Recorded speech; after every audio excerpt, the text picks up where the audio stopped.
Hey guys, welcome back to another video. And in today's video, we're going to be discussing the ceilings, which is basically the best case scenarios for both candidates.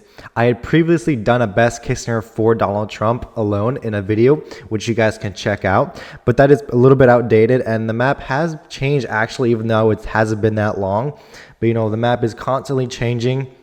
There are a lot of new polls that have come out, new averages, new betting markets, and then new models, obviously. So this is going to be pretty interesting. And in this video, we're going to be doing the best case scenarios, which is the ceilings for both Donald Trump and Joe Biden in the same video. We're going to begin with Donald Trump, but before we get started, please guys, like this video, subscribe, and let's say all your comments down in the comment section down below. Thank you guys so much for watching. And without further ado, let's do Donald Trump's first. He's going to be starting with the safe states for him. And to begin with, we're going to be, listing the same type of method that we always do. It's right here down in this corner over here. We're going to have the safe, the likely, the lean, and then the tilt. So nothing's changed. It's just that we're going to be doing these best case scenarios. And keep in mind, this is not what I think is going to happen. This is just the best realistic case for any of them. The ceiling, the highest electoral vote margins that they can both get realistically. And without further ado, let's do these safe states for Donald Trump. In a best case scenario, he's going to win all these states by 12 percentage points or more. And there's going to be quite a few. We're going to have Alaska, Utah, Idaho, all these states down over here, all of Nebraska except the second, Kansas, Oklahoma, all of these states down here in the south. And then we're going to obviously include some states that are not previously going to be safe. But first, let's do Iowa and Ohio. I do think these are going to be safe Republican states either way.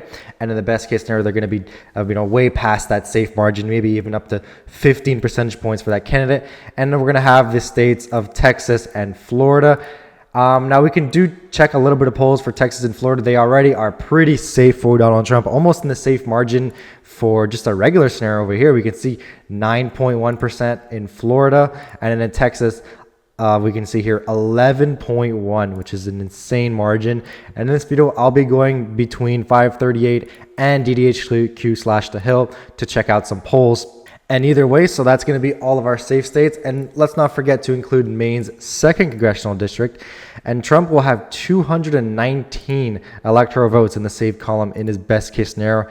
For Biden, what will be in his best case scenario, the states of California, Hawaii, Washington, I think Rhode Island, Massachusetts, Delaware, DC, Maryland, Delaware, Connecticut, Vermont, and the states of New York, and then Maine's 1st congressional district. Now, I did not include a few of these states. Obviously, I took them out of the best case scenario. Illinois will be taken out. Oregon will be taken out. And New Jersey. In 2016, Oregon was also not in the safe column.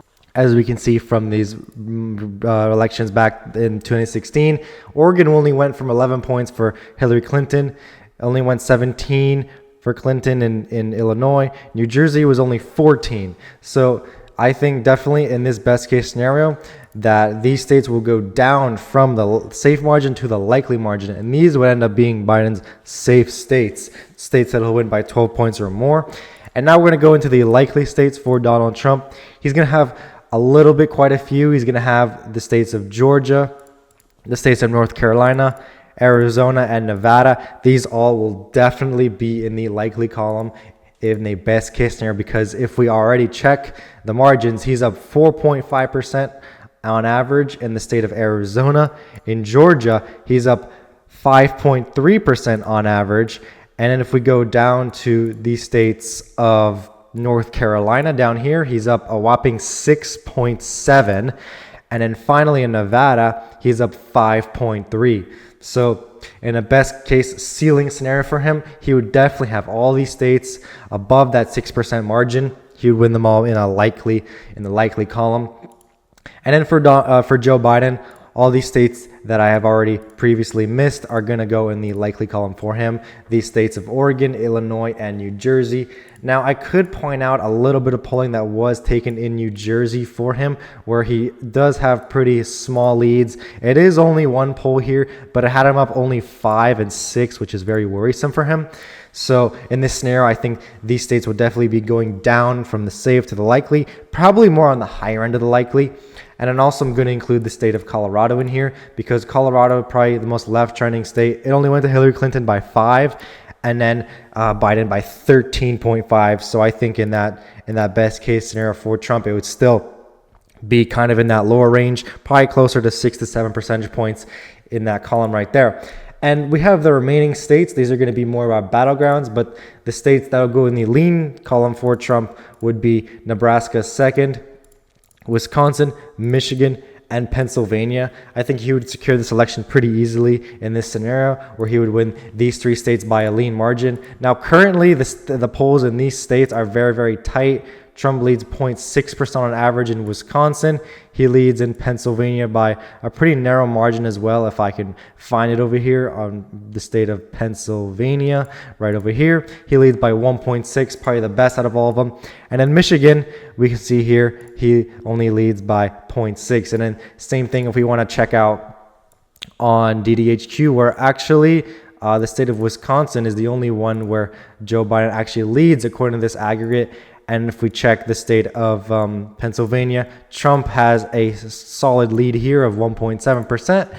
And then Michigan, as we discussed, is also, barely ahead for Trump, but it is a very, very narrow margin over here of 0.5%. But definitely in that scenario for him, he would secure wins of more than 2% on all of them. And then for the lean states for Joe Biden, I would think actually that there would be none on this map. I wouldn't give him any actually. So we're going to move on to the tilt states for Donald Trump. And those would be the states of Minnesota, Virginia, New Hampshire, Maine at large. And for Biden, it would be the state of New Mexico. Now, to explain these states going for Trump by narrow amounts, first let's go to the state of Minnesota, where it's actually been very close. Trump actually has a 1.6% lead in the polls because of, this is a Trump internal. It still had him up by 2, but a lot of these other polls have been very, very tight. And it's just not the same as 2020, where Biden was so superior over Minnesota, and Trump has a 1.6% lead. Similar story if we go to the state of Virginia, where it's very surprisingly close. Trump actually has a 0.2 percentage point lead according to the polls, 18 polls over here. He's tied in the past 3. He led in this one. And these also over here are very, very close. And just remember, this is a state where Biden won by 10. Minnesota is a state where Biden won by 7. And if we go to the states of Maine and New Hampshire, Biden won by 7 and 9. But the polls that we do currently have in Maine and New Hampshire have this race at a very, very tight margin, as we can see here. And Trump actually does have a lead here. It's very, very surprising. And then in New Hampshire, probably the one where Joe Biden is performing the strongest, we still see here some very, very narrow margins compared to 2020. But anyways, this is going to be the map. And let's not forget about the state of New Mexico. New Mexico is a state that I think has potential to shift back to the right. It didn't go too far to the left from 2016 to 2020. This is a state that doesn't really change too much from election to election. And I think in the best case scenario, it would be under 2% for Biden. I still give him the win in New Mexico just because he has a solid margin and a solid foundation already. But it would definitely be eaten into a lot. And this would be the final margin for Trump's best case, 342 for 196 over here. And then without further ado, let's get into Biden's best case scenario on this next map. Now, since Joe Biden is trailing in the national vote by 1.1% and 538, and then also 1.6% on DDHQ / The Hill, it's very, very hard to give him any sort of pretty solid win with like we do with Donald Trump. His approval rating is also very, very bad. It's really underwater. It's 41.8% according to DDHQ. And if we check his approval rating on 538, it's sitting at 38%, which is actually one of the lowest approval ratings, probably the lowest approval rating he's ever had in his presidency. So that over there is really going to affect his how much he can really do. But this is going to be his ceiling, his theoretical ceiling. And in his theoretical but realistic ceiling, we're going to see here that he's going to carry the West Coast by still a solid margin. He's going to carry all these states that he would traditionally carry by a solid margin. It would put him at it would put him at 181. And then Trump would carry these states over here by a solid margin of 12 points or more. This would be, and then also I think the state of, actually I'll leave Alaska for likely. It would be under 12. It was actually under 12 last election. The previous one, Trump won it by 14. It narrowed down to 10. So it is trending left. I would probably keep it under that margin for Biden's best case scenario.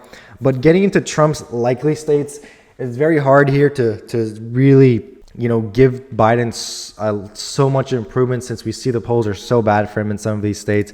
But in the likely column, I would put Iowa, Ohio, Alaska, and I would still put the state of Texas in that likely column, just because, as we discussed, Texas, the polls are so strongly favored for Donald Trump, where he leads by 11 percentage points on average.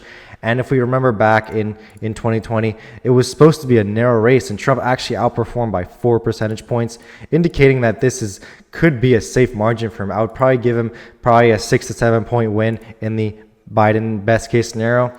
And then for Biden's likely states, I would put Colorado, New Mexico. I would put Maine at large, and I would put New Hampshire over here. And let's not forget, I think the Maine 2nd District would still be a likely margin, since even in this scenario, even when Biden won last election, Trump still won by 7.4% in that district. So this would be the likely states for Joe Biden and Donald Trump over here. Moving on to the lean states for Donald Trump. First, we're going to put North Carolina. I still think North Carolina would be in that lean column for him. It would be probably an exactly 2-point win. And also the state of Florida would be in that lean column for Donald Trump. However, Biden would gain some states in the lean column for him as well. He would probably get the state of Minnesota, the state of the state of Virginia. And then in the best case scenario, he would get also Nebraska 2nd and the state of Michigan. There is, some talk that he could do what he did in 2020, and I think in that scenario he would win Michigan again by a just over a 2 percentage point win, which would put it in that lean column for him. And moving into the tilt states, I think still in the best case scenario, Trump would still win the state of Georgia. I think Joe Biden would flip back these two states over here, Wisconsin, Pennsylvania. We see here that these two states are the states that he is mostly favored in if he were to keep any of his states from 2020. He won these states by very narrow amounts. However, they were stronger amounts than Arizona and Georgia. And also states like Nevada, Arizona, Georgia, and North Carolina have very favorable full polls for Donald Trump, as we saw previously, while the states of Wisconsin, Michigan, and Pennsylvania are a lot more narrow. So in that scenario, I think Biden would be able to flip Wisconsin, not flip, but keep Wisconsin, Michigan, and Pennsylvania, still lose Georgia. But in that best case scenario, he would probably take the states of Arizona and Nevada. He already had won them previously. He won Nevada by 2.4%, and he did win Arizona by a very narrow amount. However, different from Georgia, Arizona is, I think, more favorable for Democrats. So in that scenario, he would win Arizona. He would win Nevada. He would have 287 electoral votes. Trump would have a 251.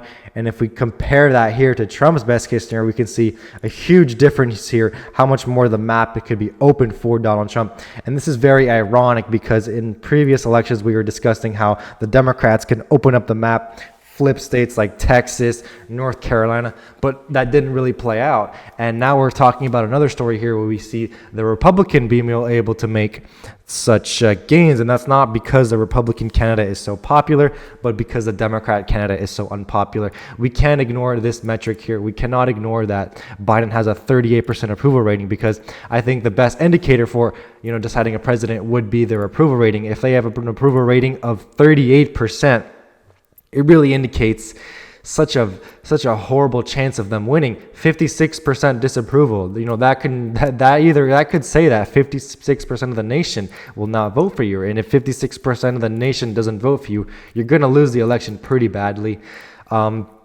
Especially in the last cycle where you had won the popular vote by around 4.5%, but still only won the election with a combination of 40,000 votes in Georgia, Arizona, and Wisconsin. So that's the main dilemma I have here with Biden, but we're going to continue to monitor these maps. And these are going to be our final maps for the video. Trump's ceiling is 342 to 196.